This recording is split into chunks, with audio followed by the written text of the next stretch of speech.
மே 4ஆம் தேதி ரிசல்ட் வந்ததுக்கு அப்புறம் இந்த தமிழ்நாடு அரசியல் களம் எப்படியெல்லாம் மாறப்போகுது அப்படிங்கிற நிறைய விவாதங்கள் நடந்துகிட்டு இருக்கு. ஒரு கட்டத்துல விசிக தலைவர் திருமாவளவனே விஜய் பெறக்கூடிய வாக்குகளை பொறுத்து தமிழ்நாடு அரசியல் களம் மாறும்னு கூட சொல்லியிருந்தாரு. அவர் மட்டும் இல்ல, நிறைய அரசியல் ஆர்வலர்களும் அரசியல் விமர்சகர்களும் இந்த பார்வையை முன் வச்சுக்கிட்டே இருக்காங்க. சரி, எப்படி மாறப்போகுதுங்கிறது பெறக்கூடிய வாக்குகளை பொறுத்தும் யார் ஆட்சி அமைக்க போறாங்க அப்படிங்கிறத பொறுத்தும் ஒரு வகையில தமிழ்நாடு அரசியல் களம் நிச்சயமா மாறதான் போகுது. ஆனால் அரசியல் கட்சிகள் எந்த மாதிரியான மாற்றத்துக்கு தயாராகிறாங்க அப்படிங்கிற சில இண்டிகேஷன்ஸும் தெரியுது. மிக முக்கியமா எல்லா அரசியல் கட்சிகளும் இந்த தேர்தலில் புரிஞ்சுக்கிட்ட விஷயம் அப்படின்னா அது இளைஞர்களின் கவனத்தை பெறுவதற்கான முயற்சியை பல கட்சிகள் முன்னெடுக்கவே இல்லை. ஒரு சில கட்சிகள் மட்டுமே கொஞ்சம் ஓரளவுக்கு சுதாரிச்சிருக்காங்க. பட் பெரும்பாலும் தமிழ்நாட்டில் இருக்கிற அரசியல் கட்சிகள் இளைஞர்களை, புதிய சிந்தனையை கொண்டவர்களை நம்ம கட்சியில கொண்டு வர்றதுக்கான முயற்சி எடுக்கணும் அப்படிங்கிறத நிச்சயமா இந்த சட்டமன்ற தேர்தலையும் அந்த தேர்தலுக்கு முன்பு நடந்த கேம்பெயின்லயும் புரிஞ்சுட்டு இருந்திருப்பாங்க.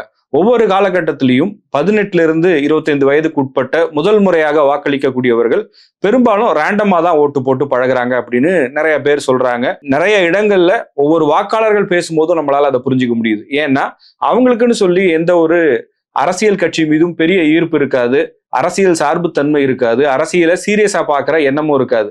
அந்த 25 வயதுக்கு மேல, அதாவது கல்லூரி முடிச்சுட்டு வேலைக்கு போன பிறகுதான் அவங்களுக்கு அரசியல் ஒப்பீனியன் அப்படிங்கிறதே ரொம்ப ஸ்ட்ராங்கா கிரியேட் ஆகும். ஏதோ ஒரு கட்சியின் பக்கம் ஈர்ப்பு ஏற்படும், இல்ல ஒரு கட்சி மேல வெறுப்பு வரலாம். இந்த மாதிரியான விஷயங்கள் 25 வயதுக்கு மேலதான் அதிகமா நடக்கும். அதுல எக்ஸெப்ஷன்ஸ் சில பேர் இருப்பாங்க. அவங்களுக்கு 20 வயசுலயோ 21 வயசுலயே கூட ரொம்ப தீவிரமான அரசியல் பார்வையும் கண்ணோட்டமும் வரலாம். பட் அவங்க எல்லாருமே எக்ஸெப்ஷன்ஸ் தான்.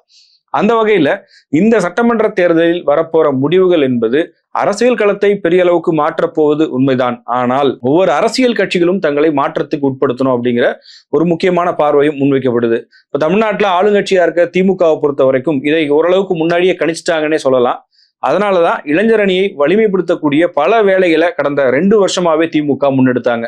திமுகவுக்கு உதயநிதி ஸ்டாலின் இளைஞர் அணி செயலாளரா இருக்கிறது மட்டும் இல்லாம அந்த அணியினுடைய துணை செயலாளர்கள் தொடங்கி தமிழ்நாட்டில் இருக்கக்கூடிய கடைகோடி கிராமத்திலும் இளைஞர் அணிக்கான நிர்வாகிகளை நியமிக்கணும் அப்படிங்கிறத திட்டமிட்டு அதை செஞ்சே முடிச்சுட்டாங்க. திருவண்ணாமலை மாவட்டத்துல ஒரு மாநாட்டை நடத்தி திமுக இளைஞர் அணியில மட்டுமே எவ்வளவு நிர்வாகிகள் இருக்கிறாங்க அப்படின்னு ஒரு மிகப்பெரிய பிரம்மாண்டமான ஒரு மாநாட்டை நடத்தி அங்க அவங்களுடைய யூத் ஸ்ட்ரென்த்தை காமிச்சிருந்தாங்க. பட் கள நிலவரத்தின்படி பார்க்கும்போது 18 வயதுல இருந்து 30 வயதுக்கு உட்பட்டவர்களுடைய பெரும்பாலான ஆதரவு எங்க இருக்கு அப்படிங்கிறது எல்லாருக்கும் தெரிஞ்ச உண்மைதான். இருந்தாலும் தங்களை கொஞ்சமாவது இந்த புதிய தலைமுறைக்கு ஏற்றாறு போல நியூ ஜெனரேஷன் ஓட்டர்ஸை கவர்வதற்கு தேவையான அத்தனை மாற்றங்களையும் செய்ய வேண்டிய தேவை அரசியல் கட்சிகளுக்கு ஏற்பட்டிருக்கிறது. அந்த வகையில திமுக அதை ஓரளவுக்கு செய்ய தொடங்கி விட்டது. அது முழுமையா செய்யல அப்படின்னாலும் ஓரளவுக்கு செய்ய தொடங்கிட்டாங்க அப்படின்னு நம்ம பார்க்கலாம். அடுத்தது தமிழ்நாட்டின் பிரதான எதிர்கட்சியான அதிமுக.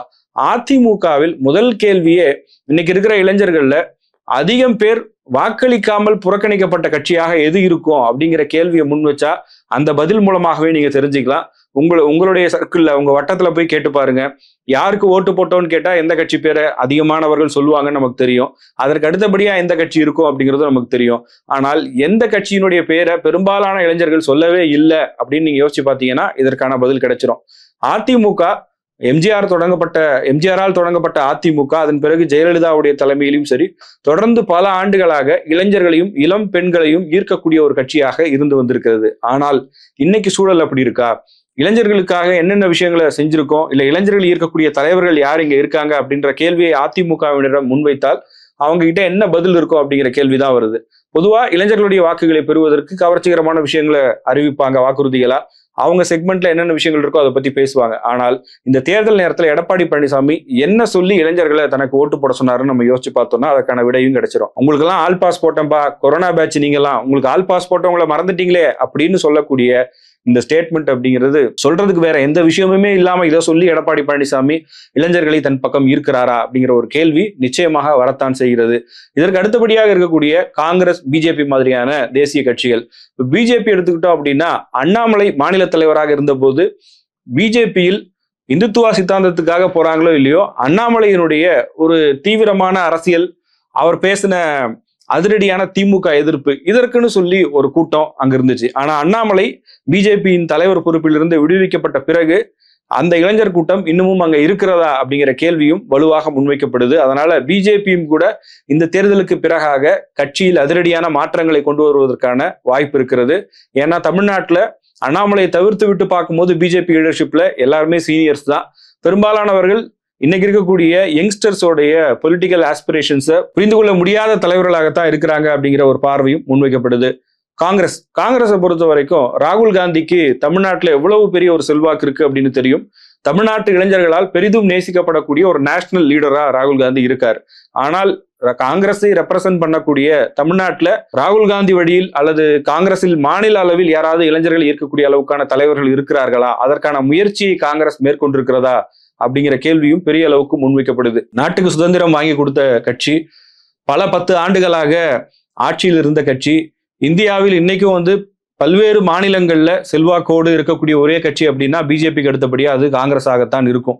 அப்படி இருக்கக்கூடிய கட்சி தமிழ்நாட்டில் தனித்து களம் காண முடியல, அவங்களுடைய வாக்கு வங்கி உயரல, ஆட்சியில பங்கு வேணும், அடுத்த கட்டத்துக்கு போனோம் அப்படிங்கிறதுக்கும் இன்னொரு கட்சியை நம்பி இருக்க வேண்டிய இடத்துலதான் காங்கிரஸ் கட்சியும் இந்த தேதி வரையில் இருந்து வருகிறது.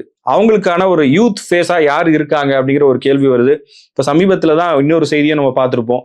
காங்கிரஸ் கட்சியின் மாநில தலைவராக இருக்கக்கூடிய செல்வ பெருந்தகை இந்த பதவியிலிருந்து ராஜினாமா செய்ய போறதாகவும், அவருக்கு பதிலாக புதிய தலைவர்களை காங்கிரஸ் கட்சி நியமிப்பதற்கான முயற்சியில் ஈடுபட்டிருப்பதாகவும் சொல்றாங்க. அவர்களும் இந்த முறை நிச்சயமாக இளைஞர்களை கவரக்கூடிய வகையில் அவங்க கட்சியினுடைய மாநில தலைவரை தேர்வு செய்வதற்கான வாய்ப்புகளும் அதிகமாக இருக்கிறது. இவர்கள் தவிர்த்து பார்க்கும்போது மற்ற கட்சிகள்லாம் திமுகவோடு கூட்டணியில் இருப்பவர்களும் சரி, அதிமுகவில் கூட்டணியில் இருப்பவர்களும் சரி, ஒரு குடும்பம் சார்ந்து இயங்கக்கூடிய கட்சிகள்ல தந்தைக்கு பிறகு மகன் அல்லது மகள் யாரா ஒருத்தர் யூத் லீடரா வந்துடுறாங்க.